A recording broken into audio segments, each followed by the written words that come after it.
मुख्यमंत्री योगी आदित्यनाथ इस वक्त गोरखपुर में मौजूद। इससे पहले भी लोगों को उन्होंने संबोधित किया। मोदी सरकार की तमाम योजनाओं से लोगों को अवगत कराया और कहा कि जिस तरह से गोरखपुर स्वच्छता की रैंकिंग में आगे बढ़ रहा है, इसमें शहर वासियों का भी एक बड़ा योगदान है। और इस वक्त मुख्यमंत्री योगी आदित्यनाथ मौजूद हैं।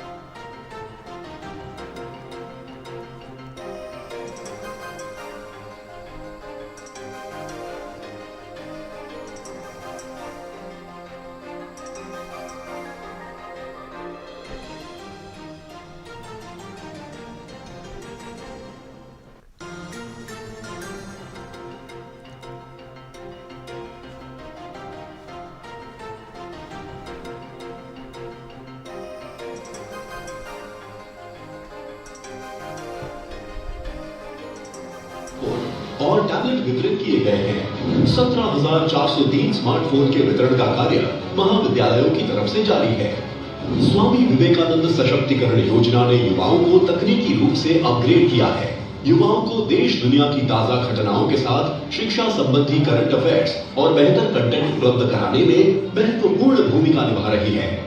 यशस्वी प्रधानमंत्री नरेंद्र मोदी जी की विकसित भारत की सोच को सार्थक बना रही है स्वामी विवेकानंद युवा सशक्तिकरण योजना। करके दिखाए जो, डबल इंजन की सरकार है वो।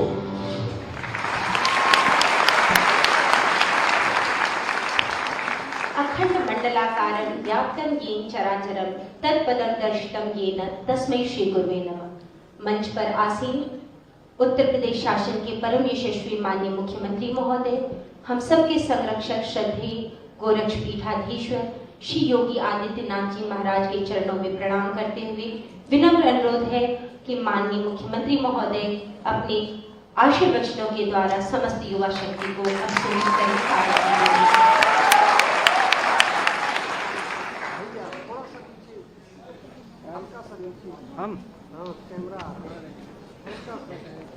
स्वामी विवेकानंद युवा सशक्तिकरण योजना के अंतर्गत देश के छात्र छात्राओं को टैबलेट और स्मार्टफोन वितरण से जुड़े हुए आज के इस कार्यक्रम में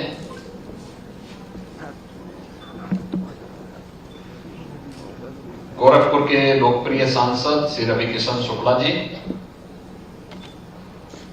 महापौर डॉक्टर मंगलेश कुमार श्रीवास्तव जी,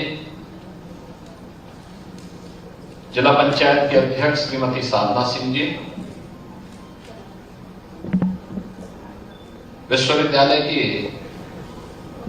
कुलपति प्रोफेसर पूनम टंडन जी, माननीय विधायकगण श्री फतेहबहादुर सिंह जी, डॉक्टर धर्मेंद्र सिंह जी, विपिन सिंह जी, श्री प्रदीप शुक्ला जी, भारतीय जनता पार्टी के महानगर के अध्यक्ष श्री राजेश गुप्ता जी, विश्वविद्यालय के सभी फैकल्टी मेंबर्स और विश्वविद्यालय के सभी छात्र छात्राएं, पंडित दीनदयाल उपाध्याय गोरखपुर विश्वविद्यालय में स्वामी विवेकानंद युवा सशक्तिकरण योजना के अंतर्गत आज स्मार्टफोन वितरण से जुड़े हुए इस कार्यक्रम में आकर के मुझे अत्यंत आनंद और प्रसन्नता की अनुभूति हो रही है। ये योजना प्रदेश सरकार ने इस सदी की सबसे बड़ी महामारी कोरोना महामारी के तत्काल उपरांत सेकेंड वेव के बाद जब सभी प्रकार की व्यवस्थाएं एक प्रकार से बंद सी हो रही थी, फिजिकल एक्टिविटीज एक प्रकार से और उपस्थिति कम हो पा रही थी, नहीं हो पा रही थी, और उससे केवल व्यापार और उद्यम का ही क्षेत्र प्रभावित नहीं हुआ था, बल्कि सर्वाधिक प्रभावित होने वाले क्षेत्रों में शिक्षा का क्षेत्र भी था। तब तकनीक का उपयोग करते हुए कैसे हम छात्र छात्राओं के और युवा शक्ति को तकनीकी रूप से सक्षम बना सके और बिना किसी डिस्टरबेंस के भी आज तकनीक का उपयोग करते हुए उनके जीवन में उन्हें सशक्तिकरण की दिशा में अग्रसर कर सकते हैं, तब यह योजना प्रदेश सरकार ने प्रारंभ की। हम लोगों ने इसके लिए एक प्रयास प्रारंभ किया है कि हम 2 करोड़ युवाओं को खासतौर पर स्नातक और परास्नातक के उन सभी फाइनल ईयर से जुड़े हुए छात्रों को प्रतिवर्ष कुछ लेकर के 2 करोड़ युवाओं को इसके साथ जोड़ेंगे। और मुझे प्रसन्नता है कि 2022-23 से हम लोगों ने योजना प्रारंभ की है। अब तक 20 लाख से अधिक युवाओं को टैबलेट और स्मार्टफोन का वितरण हम लोग कर चुके हैं और वर्तमान में ये योजना निरंतर आगे बढ़ते हुए कार्य कर रही है। तकनीक हमारे लिए कितना उपयोगी हो सकता है, यह हम लोगों ने पिछले कुछ समय से चल रही विभिन्न योजनाओं के माध्यम से देखा होगा। या कोरोना कालखंड में भी आप लोगों ने ऑनलाइन प्लेटफॉर्म पर जो पाठ्यक्रम आपको देखने को मिले होंगे, उनके माध्यम से भी आपने देखने और सुनने का अवसर आपको प्राप्त हुआ होगा। आप सभी ज्यादातर यहाँ पर जो बच्चे होंगे, ये सभी ग्रामीण पृष्ठभूमि से जुड़े हुए बच्चे हैं। तकनीक कैसे हमारे लिए सहायक हो सकती है और उस तकनीक के माध्यम से हम एक सामान्य नागरिक के जीवन में कैसे परिवर्तन ला सकते हैं, यह आज विभिन्न योजनाओं का लाभ जो जनता को मिल रहा है उसके माध्यम से हम समझ सकते हैं। पब्लिक डिस्ट्रीब्यूशन सिस्टम यानी राशन की दुकान एक सामान्य रूप से गांव में मानी जाती थी और आज भी चल रही है। 2017 के पहले उत्तर प्रदेश के अंदर राशन की जो दुकानें थी, यहां पर ज्यादातर में भ्रष्टाचार की शिकायतें आती थी। उत्तर प्रदेश के कई जनपद ऐसे थे जिनकी पहले से जांच चल रही थी, जहां पर खाद्यान्न एक कॉमन मैन को, एक गरीब को नहीं मिल पाता था।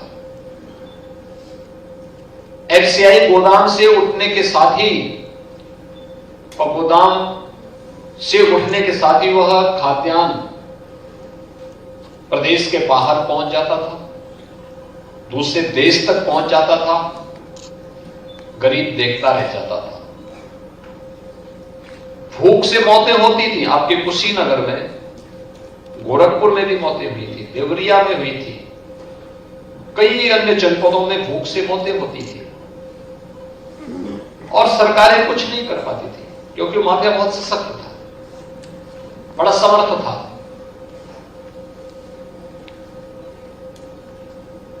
दो 2017 में जब मैं आया था, उससे कुछ दिन पूर्व ही जनवरी और दिसंबर 16 और जनवरी 17 में प्रदेश के कई जनपदों में भूख से मौतों का समाचार मिला था, तो मैं वहां गया था, उन परिवारों से मैं मिला था और उन परिवारों से मिलने के बाद मैंने उनसे पूछा था, मैंने कभी आपको राशन कार्ड नहीं मिला है? क्योंकि मैं तो सांसद था गोरखपुर से, लेकिन मेरे संसदीय क्षेत्र में नहीं था। कुशीनगर में मौतें हुई थी, सोनभद्र में हुई थी, चित्रकूट में मौतें हुई थी। तो मैंने उन लोगों से पूछा, भाई आपको क्या राशन कार्ड नहीं है आपके पास? उन्होंने कहा नहीं सर। रिकॉर्ड में उनके नाम पे राशन कार्ड था, लेकिन उनके नाम पे राशन कोई और ही ले लेता था और राशन बिक जाता था।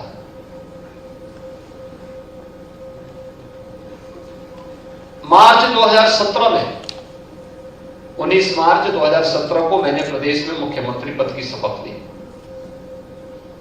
लगभग लगभग 10 मार्च के आसपास मैं गोरखपुर आ रहा था दिल्ली से।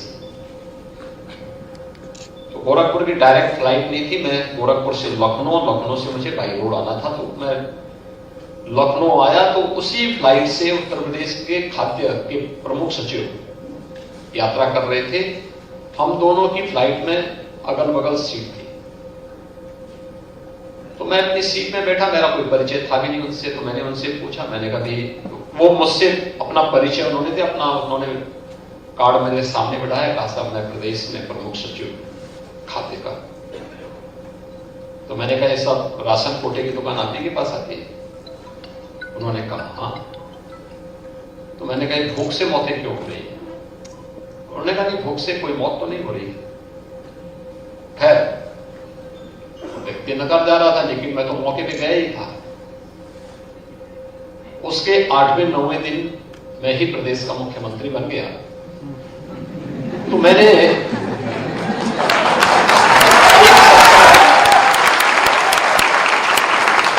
एक बैठक ली और बैठक लेकर के मैंने एक व्यवस्था बनाई। मैंने कहा एक काम करो भाई, एक दिन में 80,000 राशन कोटे की दुकान प्रदेश में है, इन सब का एक रिकॉर्ड तैयार करो और एक ही दिन में इन सब के यहां छापेमारी कर दो।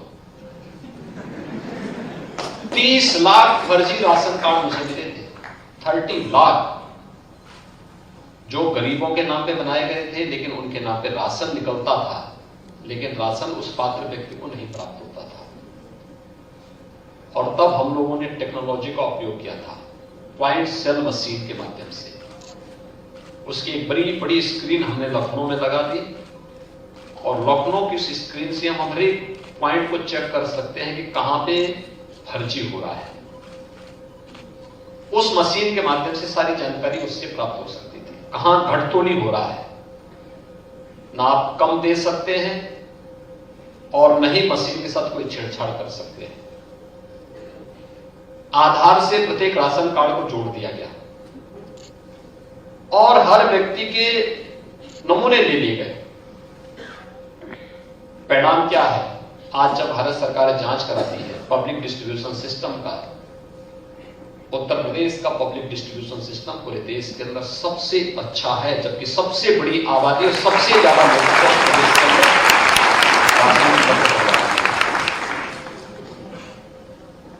भ्रष्टाचार पर प्रहार का सबसे बड़ा मंत्र है तकनीक, और इसीलिए प्रधानमंत्री मोदी जी तकनीक को अपनाने के लिए बार बार जोर देते हैं।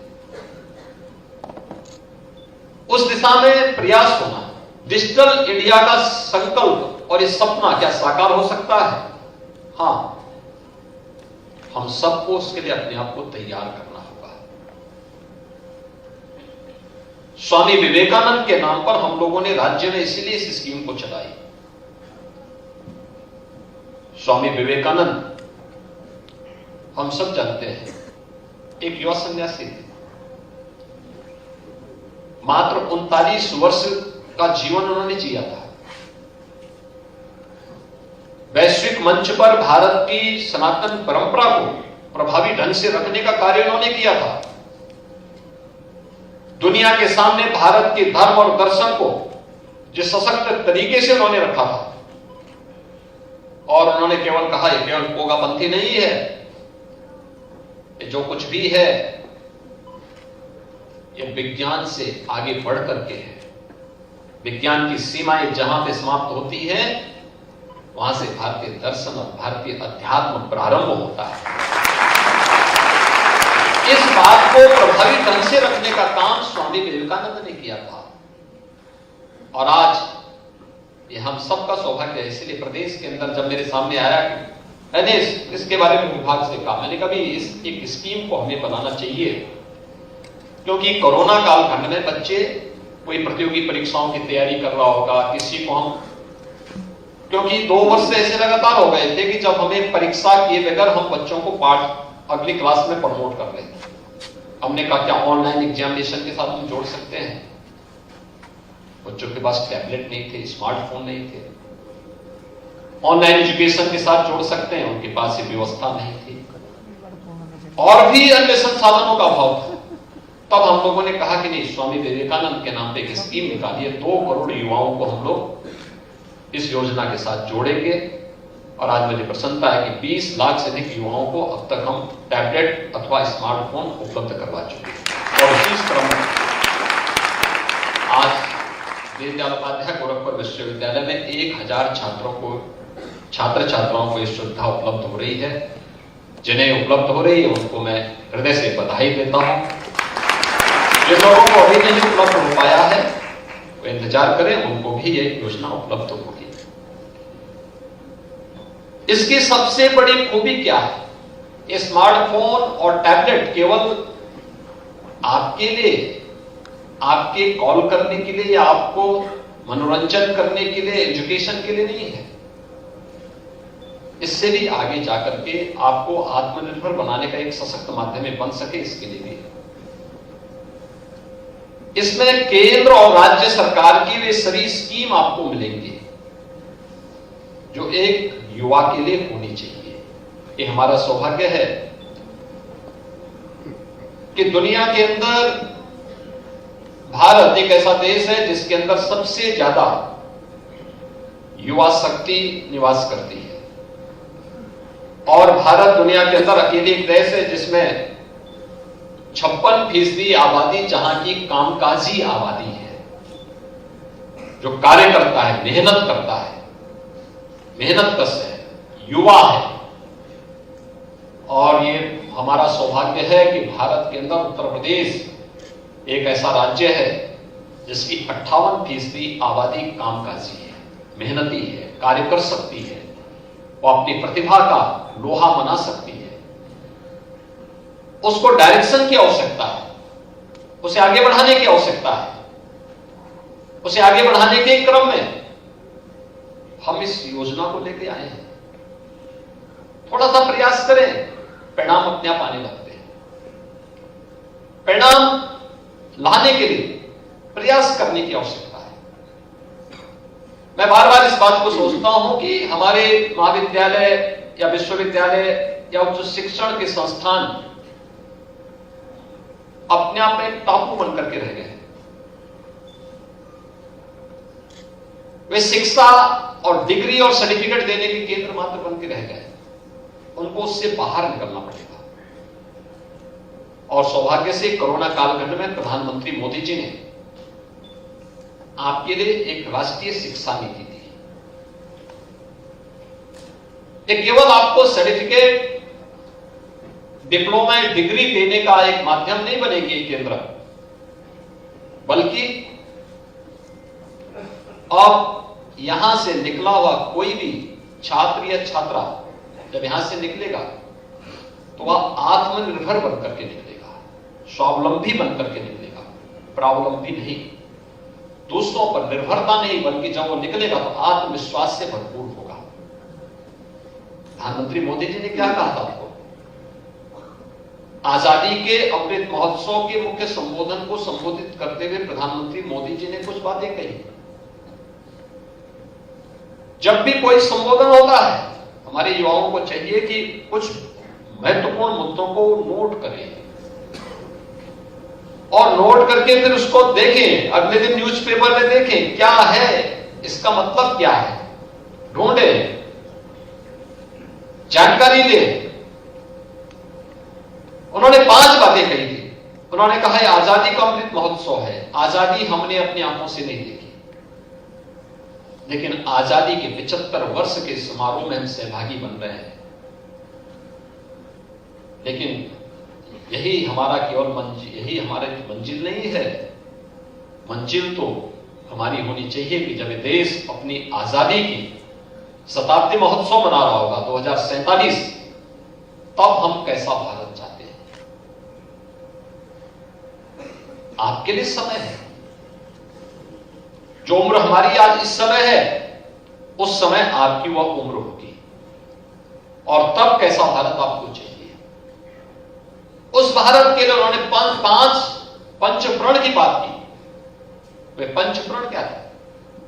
वे पंचप्रण हर भारतीय के लिए महत्वपूर्ण कि आत्मनिर्भर भारत के लिए कार्य करेंगे। आत्मनिर्भर भारत, यह आत्मनिर्भर भारत क्या है?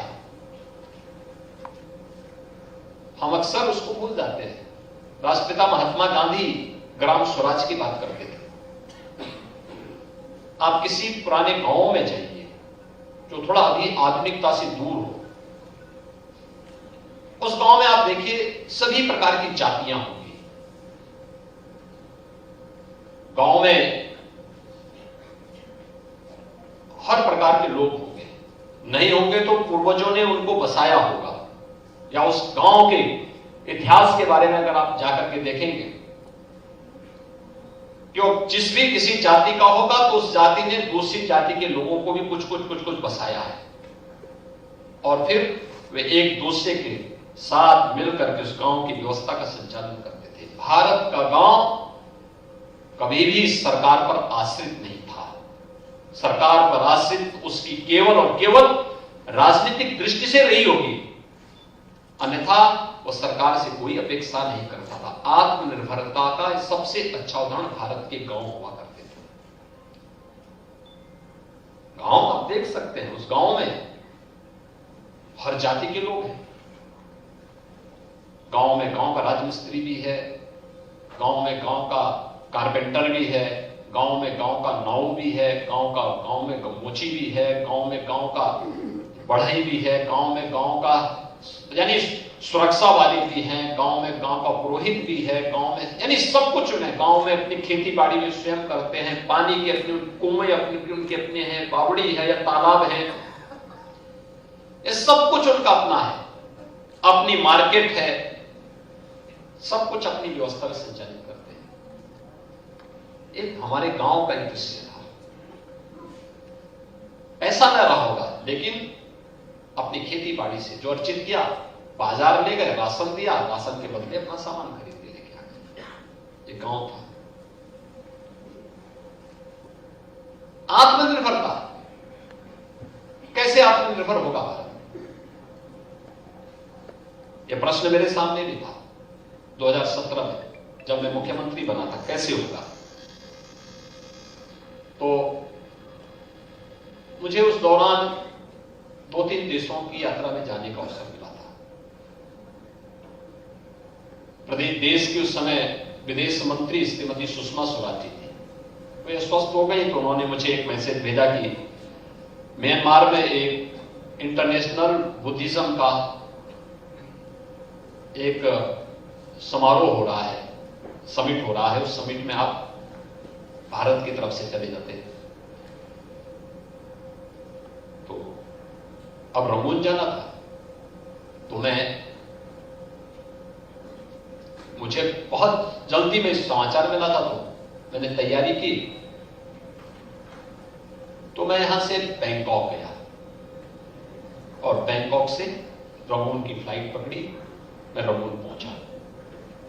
वापसी में मैंने और भारत सरकार के एक मंत्री मेरे साथ में थे, तो हम लोगों ने इसी रूट को पकड़ा। तो मैं रात्रि को बैंकॉक में रुका।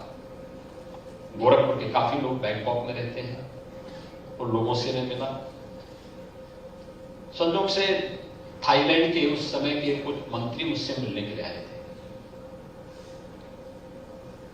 एक समय थाईलैंड ऐसा था कि वो भारत से विपन्न था, गरीब था, आर्थिक रूप से कमजोर था। वहां की करेंसी भारत से कमजोर थी। आज वहां की करेंसी भारत से मजबूत दिखती है। मैंने उनसे पूछा इसके बारे में, उन्होंने 2 मॉडल मेरे सामने रखे। फिर उन्होंने जापान के कुछ मॉडल मुझे बताए। मैं उनको लेके आया, मैंने एक टीम लगाई। तो मैंने कहा जो ये लोग काम कर रहे हैं जापान में या थाईलैंड में या दुनिया के अन्य देशों में, उससे ज्यादा संभावनाएं तो हमारे पास है। तो हम लोगों ने यहां पे उसी पे एक टीम लगाई थी, और हमने कहा हर जनपद के हर प्रदेश के हर जनपद की एक मैपिंग कराओ, किसी एक प्रोडक्ट को लेकर के हम इस कार्यक्रम को लेकर के आगे बढ़ेंगे। और तब हम लोगों ने यहां पे चलाया था 1 डिस्ट्रिक्ट 1 प्रोडक्ट की एक योजना। देखिए 1 डिस्ट्रिक्ट 1 प्रोडक्ट आज देश के अंदर एक ऐसी योजना है जो भारत के अंदर प्रधानमंत्री मोदी जी के शब्दों में अगर कहा जाए तो वो भारत के अंदर आत्मनिर्भरता के लक्ष्य को प्राप्त करने वाली एक योजना बन चुकी है। उसने उत्तर प्रदेश, अकेले उत्तर प्रदेश के एक्सपोर्ट को लगभग 2 लाख करोड़ तक पहुंचा दिया है। उत्तर प्रदेश जैसा राज्य जिसको बीमारू राज्य कहा जाता था, आज वो एक्सपोर्ट का हब बन रहा है। हर जनपद, हर जिले के गोरखपुर का टेराकोटा, आप लखनऊ का देखेंगे चिकन कारीगरी, आप मुरादाबाद के ब्रास, फिरोजाबाद का ग्लास, अलीगढ़ का हार्डवेयर, मेरठ की स्पोर्ट्स आइटम, यानी दुनिया के अंदर जहां कहीं भी आपको खेल का कोई सामान दिखेगा तो उसमें से दुनिया के अंदर 60 से 75% मार्केट पर मेरठ में बनी हुई सामान का कब्जा है। बांसुरी दुनिया के अंदर आपको कहीं देखनी है तो पीलीभीत में बनी होगी। ढोलक और तबला अगर कहीं बना होगा तो उत्तर प्रदेश के अमरोहा जिले में बना होगा। हमने कभी पहचाने नहीं। इत्र कन्नौज में बना होगा। लेदर का आइटम ये कानपुर और आगरा में बना होगा। ये पहले भी हो सकता था, ये सभी दम तोड़ रहा था। आज वह उछाले मार रहा है। तो किन कारणों से? हमने केवल उसको तकनीक के साथ जोड़ा, हमने उसको मार्केट दिया और मार्केट देने के साथ हमने उसको अच्छी पैकेजिंग के साथ जोड़ दिया। एग्जीबिशन लगाते हैं, प्रमोट करते हैं, वहां तक जाने का किराया देते हैं, उनके रहने की खाने की व्यवस्था करवा देते हैं, किराया दे देते हैं, उछल पड़ता है, उसकी बिक्री होती है। अभी 1 वर्ष पहले की घटना है, गोरखपुर का टेराकोटा का, औरंगाबाद के कुछ लड़के लखनऊ गए थे। मैं दीपोत्सव में अयोध्या जा रहा था तो उससे 2 घंटे पहले मुझे जानकारी मिली कि यहां एग्जीबिशन लगी है, गोरखपुर से भी कुछ लोग आए हैं। तो मैंने कभी बुलाऊंगा तो मेरे पास एक दीप स्टैंड, मिट्टी का बना हुआ दीप स्टैंड लेकर के आ रहा था। तो टेराकोटा तो मैं तो औरंगाबाद जाता ही था, पहले से देखता ही था, संसदीय क्षेत्र का हिस्सा था। मैंने उनसे पूछा, मैंने कभी क्या बिक्री बिक्री कुछ हुई? उसने कहा सब बिक्री। तो मैं मानता था 25-30 हजार की बिक्री हुई होगी बेचारे की, क्योंकि इससे ज्यादा मिट्टी के सामान कितने बिकेंगे। उसने कहा साहब 3 दिन में मुझे 8 लाख का प्रॉफिट हुआ है।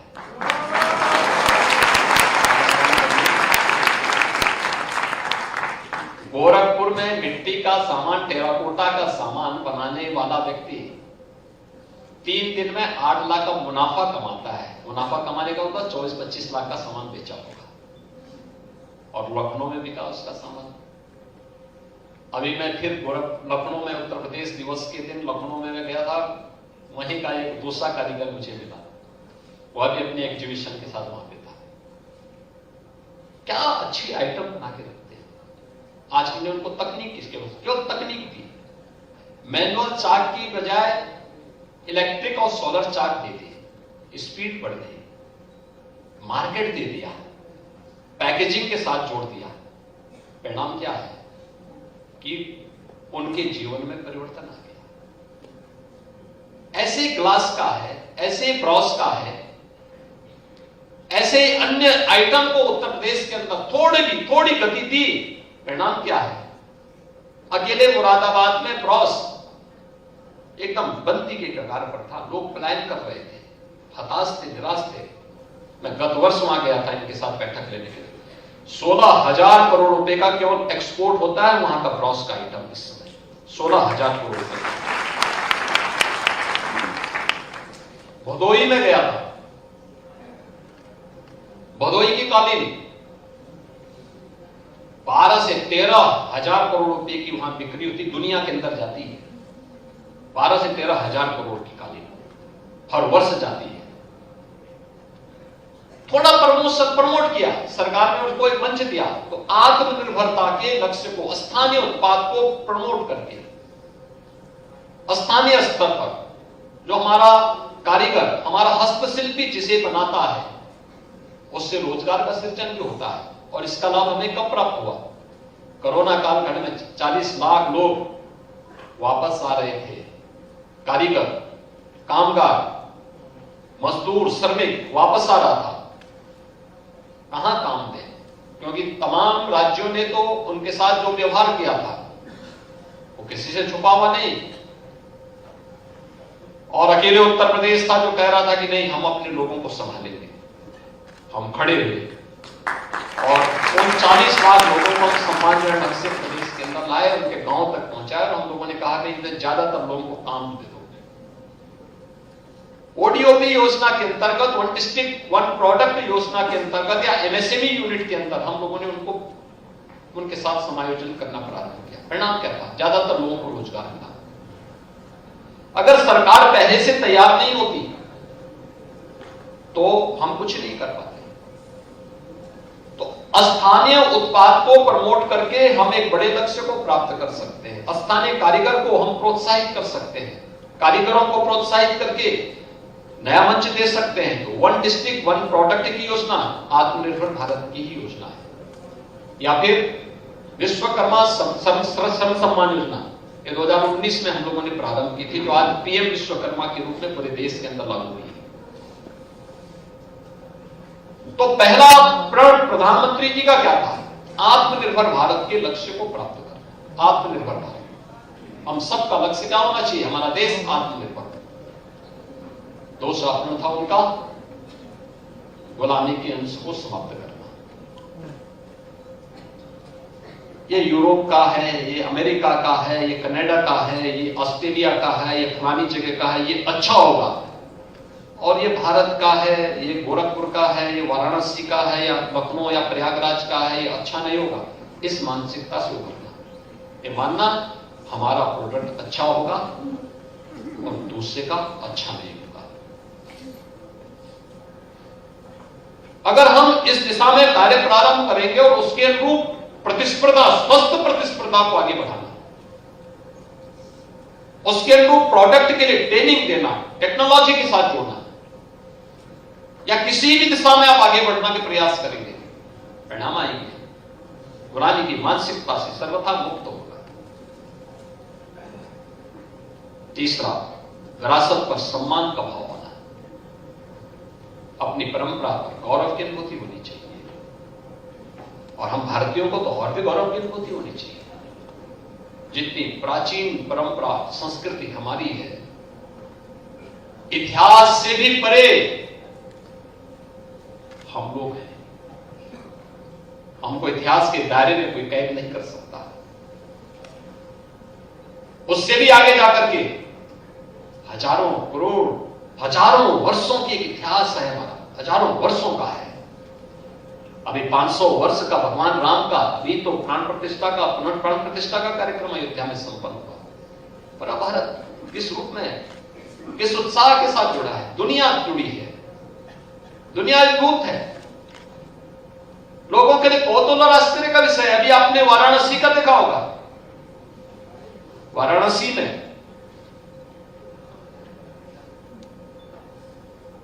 काशी विश्वनाथ धाम में, ज्ञानवापी में ईएसआई की रिपोर्ट सामने आ रही है।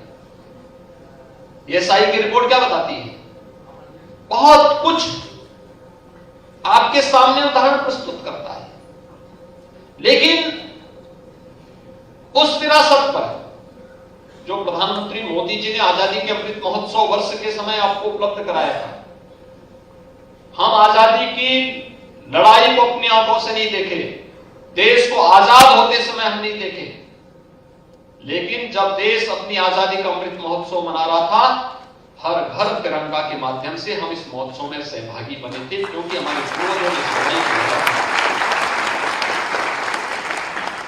हमने उस दौरान आजादी के अपने उन बंदों को, जो राष्ट्रनायक थे, जो स्वतंत्रता संग्राम सेनानी थे, उस समय के क्रांतिकारी थे, या जिन्होंने देश की आजादी के पहले आजादी के आंदोलन में सहभागी बनकर इस लड़ाई में नेतृत्व प्रदान किया था, या आजादी के बाद भारत की सुरक्षा करते हुए भारत के रक्षा बलों में, अर्धसैनिक बलों में पुलिस बलों में अपनी सेवाओं के माध्यम से देश को सुरक्षा दी थी, बाह्य और आंतरिक सुरक्षा प्रदान की थी, उनके प्रति सम्मान का भाव व्यक्त करेंगे। उनके स्मारकों का सुंदरीकरण हुआ, हम लोग गए, उन पे शोध हुआ, उन पे कार्य हुआ, ये चीजें उस समय प्रारंभ हुई। तो विरासत पर गौरव की अनुभूति कर रहा है।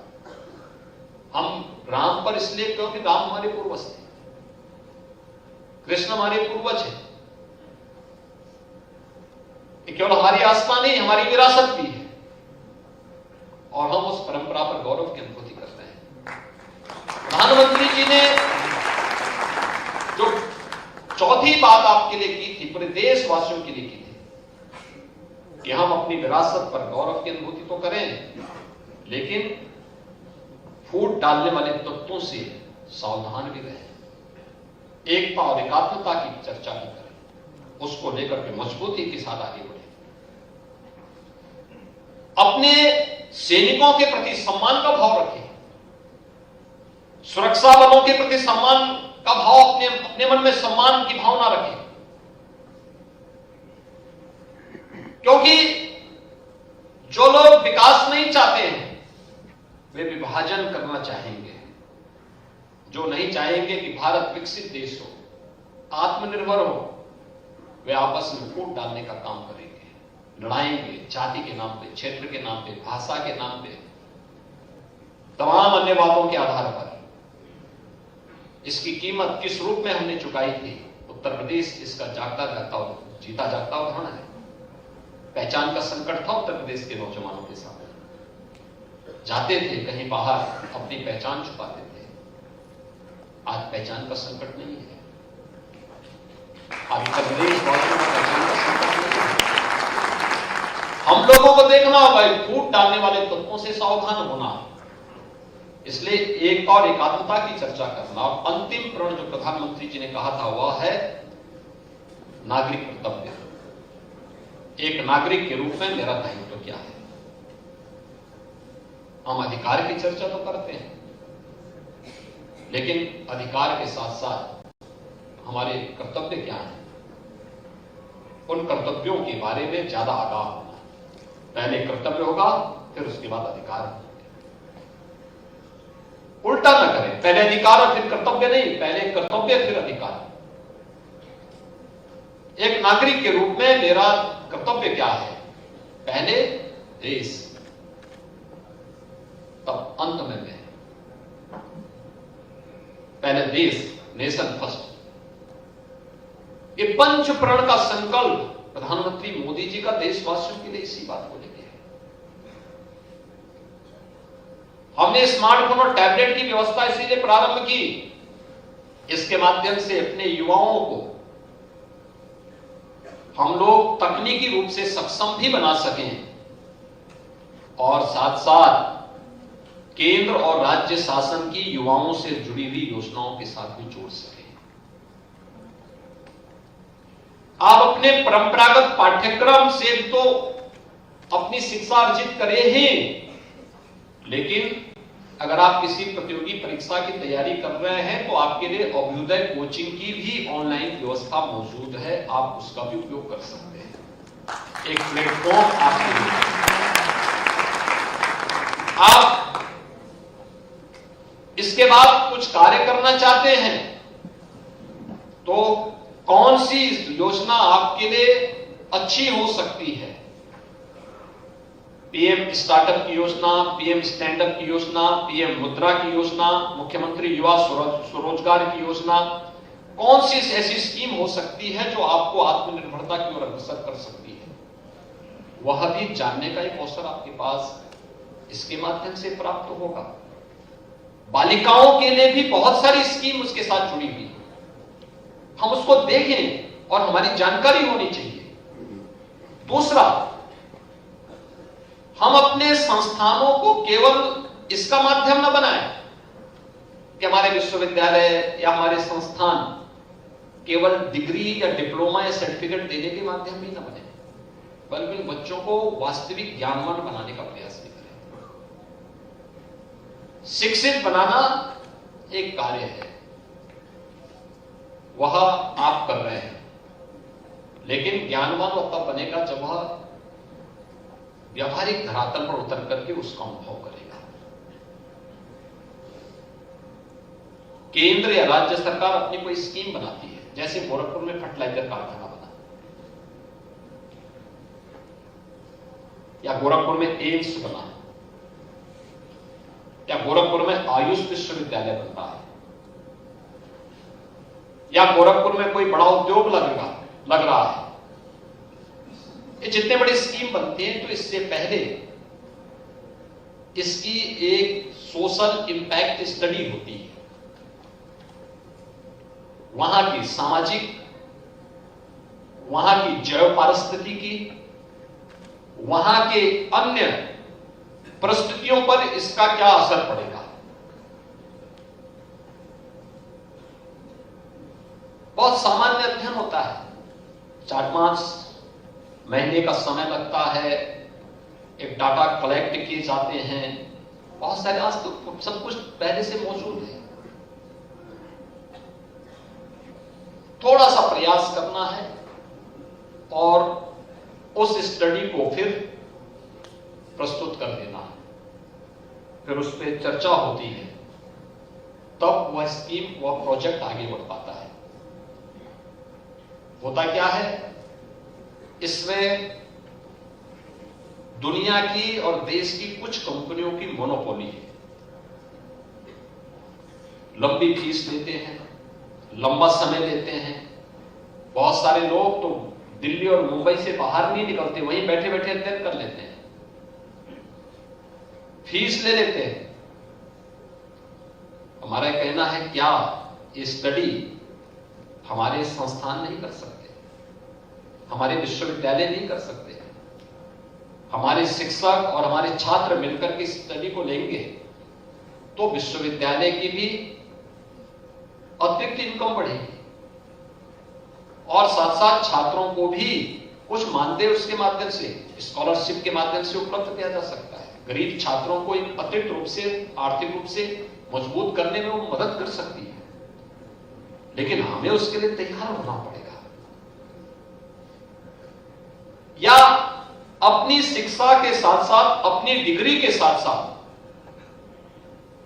बहुत सारे कार्यक्रम सरकार के ऐसे हैं, जैसे हम लोगों ने ये भी व्यवस्था की कि कोई छात्र अध्ययन कर रहा है, अध्ययन के दौरान वो फाइनल ईयर में उसको अपना कोई प्रोजेक्ट सबमिट कर रहा है। आवश्यक नहीं कि प्रोजेक्ट सबमिट करने के लिए वह केवल एक लिखित प्रोजेक्ट बना करके तय कर ले, वो जुड़े ना किसी इंस्टीट्यूशन के साथ जुड़े, इंस्टीट्यूशन है किसी इंडस्ट्री के साथ जुड़े, किसी एक ऐसे संस्थान के साथ जुड़े जहां पर उसके पास एक एक्सपीरियंस का सर्टिफिकेट उसको प्राप्त हो। और इस दौरान सीएम इंटर्नशिप स्कीम के अंतर्गत आधा मानदेय गवर्नमेंट देगी और आधा वो संस्थान देगी। उस छात्र को भी उस दौरान कुछ कार्य करने के लिए मिलेगा, कुछ उसके पास जब वो कार्य कर रहा है, अपना प्रोजेक्ट सबमिट कर रहा है, तो उस दौरान उनके पास एक इनकम होगी, कम से कम माँ बाप पर तब निर्भरता नहीं रहेगी। कम से कम उस दौरान जो भी उसको 5,000-7,000 रुपए मिल पाएंगे, उससे उसके खर्चे तो निकल पाएंगे। यह हमें उसके लिए तैयार करना है। कैरियर काउंसलिंग को एक सेल के रूप में अपने संस्थानों में तैयार करना है और इन बच्चों को उसके लिए तैयार करना है। देखिए, इस समय हम प्रदेश में कुछ कार्यक्रम प्रारंभ किए। मैं इस पे देख रहा था एक दिन, और वैसे भी हम लोग रोज ही देख रहे हैं। रूस और यूक्रेन का युद्ध चल रहा है, इजराइल और फिलिस्तीन का युद्ध चल रहा है, साउथ और नॉर्थ कोरिया आपस में लड़ रहे हैं। तमाम देशों में तो युद्ध होगा, तो युद्ध के बाद निर्माण भी होना है। अब उन देशों में इस समय स्किल मैन पावर की आवश्यकता है। इजराइल में भी है, रूस में भी है, साउथ कोरिया में भी है, जर्मनी में भी है। ये सभी भारत के मित्र देश हैं। वे सब चाहते हैं भारत से लोग आए, लेकिन हमारे संस्थान अपने को तैयार नहीं कर पाए। मैंने एक दिन विभाग के प्रमुख सचिव को बुलाया, मैंने कहा देखो, इजराइल, रूस, जर्मनी और साउथ कोरिया, यहां पे ट्रेंड मैन पावर चाहिए। आपने वहां के एम्बेसी से बात किया? उन्होंने कहा नहीं। मैंने कहा आप जाइए एक टीम के साथ में। वे गए, वहां के लोगों से बातचीत हुई, मेरे पास लेके आए, बातचीत हुई, सारी चीजें आगे बढ़ी। देखिए, सामान्य लोग जा रहे हैं अभी, और उसमें उनका मानदेय कितना है? रहने की फ्री, खाने का फ्री, और लगभग 1.25 लाख से 1.5 लाख रुपए महीना वो उनको पैसा मिलता है।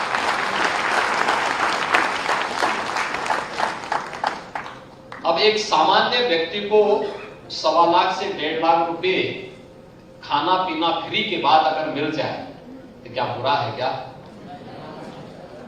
और यह कार्य, और वह अगर स्किल होगा तो उसको और भी अच्छा मानदेय मिलेगा। लेकिन इसके लिए हमें अपने आप को तैयार करना होगा। एक टैबलेट और स्मार्टफोन इसलिए उपलब्ध कराया जा रहा है, हम देखें दुनिया में क्या है। केवल टेलीविजन में यही नहीं देखना है कि युद्ध हो रहा, वाह उसने उसको तोड़ दिया। अरे तोड़ने के बाद उसको बनना भी है, और उसको बनाने में आप कहां सहायक हो सकते हैं, ये देखना। हमें दो देश लड़ रहे हैं, उनकी लड़ाई होती रहे, लेकिन हम देखें कि हमारे लिए कहां रास्ता है। तो हमें उस रास्ते की तरफ जाना है जहां निर्माण में हम योगदान दे सके, और उसमें अगर हमारे युवा होते हैं। अब तक हम 1200 नौजवानों की तैनाती कर चुके, 5000 का मैंने लक्ष्य दिया इजराइल के लिए। 5000 युवा आप इजराइल में हम भेजेंगे, वहां के निर्माण कार्यों में योगदान देंगे। और वह आप सोचिए, जो युवा वहां पे लगभग 1.25 लाख से लेकर 1.5 लाख रुपया महीना पाएगा, और रहना खाना सब फ्री। आप सोचिए, ऐसे ही हम अन्य देशों के लिए भी तैयारी करेंगे। अपने प्रदेश के साथ साथ दुनिया में भी जाएगा, तो वहां जो पाएगा तो अपने देश में भेजेगा ना कमा करके। परिवार किसका नहीं पता। बहुत सारे लोगों को लगता होगा कि अयोध्या में इतना पैसा सरकार ने क्यों खर्च कर दिया। प्रतिदिन वहां पे 4 से 5 लाख लोग आ रहे हैं।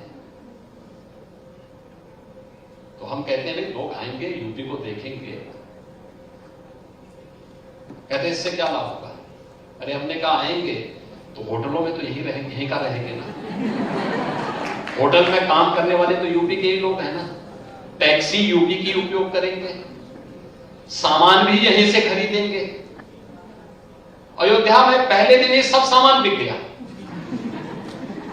तो अब सामान कहां से लेके आए? हमने कहा इनको सामान पहले सप्लाई करो, और उसके बाद अब लोगों को लग रहा है कि अयोध्या में विकास, जो 4 लेन की सड़कें बनी थी, जो गोरखपुर में हम पहले बना चुके थे, उनको लगता है वाह ये पहले दूरदर्शी सोचते। अगर हम सोचते नहीं तो 5 लाख लोगों को प्रतिदिन हम संभाल पाते? कभी नहीं संभाल पाते। अपने गोरखनाथ मंदिर में मेला लगा हुआ इतना बड़ा, और आप देखिए सड़कें का हम चौड़ी नहीं करते तो क्या इतना बड़ा मेला लग पाता? मैं 2 बार सुबह से सिटी में आ गया हूं, अलग अलग कार्यक्रमों में। मेला अपना चल रहा है, मैं पीछे से चुपचाप निकल करके आ रहा हूं, कहीं कोई जाम नहीं है, क्योंकि सड़कें इतनी चौड़ी हो चुकी हैं कि अब लोगों को आने जाने में कोई समस्या नहीं। और उस दिशा में हमें सोचना पड़ेगा कि हम भी कैसे विकास में सहभागी बन सकते हैं। तो ऐसे अयोध्या में जब हम सड़कें चौड़ी कर रहे थे, कुछ लोग वहां पे भुनभुना रहे थे, अरे साहब इससे क्या होगा, ये सब करने की आवश्यकता क्या है। हमने कहा चिंता मत करो, एक बार मंदिर की प्राण प्रतिष्ठा होने दो, तब देखना इन सड़कों के चौड़ीकरण का मतलब क्या होता है। और वही चीजें हम लोगों ने पहले से किया। ढेर सारा रोजगार सृजन होने जा रहा है, ढेर सारे रोजगार की सृजन होंगे, नए लोगों को रोजगार मिलेगा, नए गाइड आएंगे, नए व्यापार पनपेंगे, लोगों को नई दिशा में आगे बढ़ने का अवसर प्राप्त होगा। और उस दिशा में हम सबको अपने को तैयार करना होगा, युवाओं को भी उसमें अपने भविष्य को तलाशना चाहिए। सभी में आप जा सकते हैं, लेकिन फिर भी आप डिजिटल टूरिस्ट मैप बना सकते हैं, उसके गाइड के रूप में काम कर सकते हैं, वहां के इतिहास के बारे में जानकारी रख करके अच्छे ढंग से लोगों को जानकारी देने में योगदान दे सकते हैं। और भी बहुत सारी चीजें चलेंगी, ट्रैवलिंग कंपनियां चलेंगी, टूर ऑपरेटर्स चलेंगे, नई नई सर्विसेज वहां प्रारंभ होंगी। और यह एक अवसर है जब हम इस दिशा में आगे बढ़कर के कार्य कर सकते हैं। मुझे प्रसन्नता है कि आज यहां पर इस कार्यक्रम के साथ हम जुड़े हैं, स्मार्टफोन के कार्यक्रम के साथ हम जुड़े हैं, और साथ साथ महायोगी गुरु गोरखनाथ शोध पीठ ने अपनी ई पत्रिका गोरखपथ का भी आज यहां पे विमोचन किया है। हम लोग जहां रहते हैं वहां के इतिहास को जरूर जानें। लोग आपको कभी पूछ सकते हैं कैसे, कौन सी किस उसके बारे में क्या जानते हैं। अगर आप नहीं बता पाएंगे तो आपकी शिक्षा का कोई मतलब नहीं, या आपकी किताबों में नहीं मिलेगा। आपको देखना चाहिए, समझना चाहिए। और इसीलिए हम लोगों ने आज से 5 साल पहले यहां पर महायोगी गुरु गोरखनाथ शोध पीठ की स्थापना गोरखपुर विश्वविद्यालय में की थी। गोरखपुर वासियों को गोरखपुर के इतिहास के बारे में जानना चाहिए। गोरखपुर विश्वविद्यालय और उससे संबद्ध महाविद्यालयों से जुड़े हुए छात्र छात्राओं को गोरखपुर के इतिहास के बारे में और अपने इतिहास के बारे में जानकारी देनी चाहिए। कितनी समृद्ध परंपरा है, कितना, जब दुनिया आंखें नहीं खुल पा रही थी तब हम कितने समृद्ध थे। और उस परंपरा की जानकारी अगर हमें होगी तो हम उस पर गौरव की अनुभूति कर पाएंगे। यही विरासत पर गौरव की अनुभूति यही है। और जब कोई व्यक्ति अपने विरासत पर गौरव की अनुभूति करता है तो उसका वर्तमान भी अच्छा होता है, भविष्य भी उज्जवल होता है। और उसी उज्जवल भविष्य की कामना आप सबके प्रति करते हुए मैं अपनी मंडल में शुभकामनाएं देता हूं और विश्वास व्यक्त करता हूं कि दीनदयाल उपाध्याय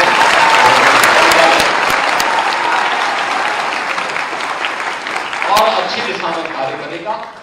शासन की योजनाओं को इन छात्रों तक पहुंचा करके इनके उज्जवल भविष्य को बनाने में निर्णायक साबित होगा। आप सबके प्रति मेरी शुभकामनाएं।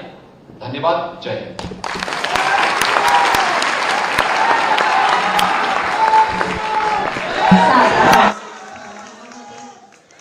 हम सभी निश्चित रूप से आपके मार्गदर्शन में एक प्रगति पथ पर कर्तव्य परायणता के भाव से वोट के रूप में आगे बढ़ सके।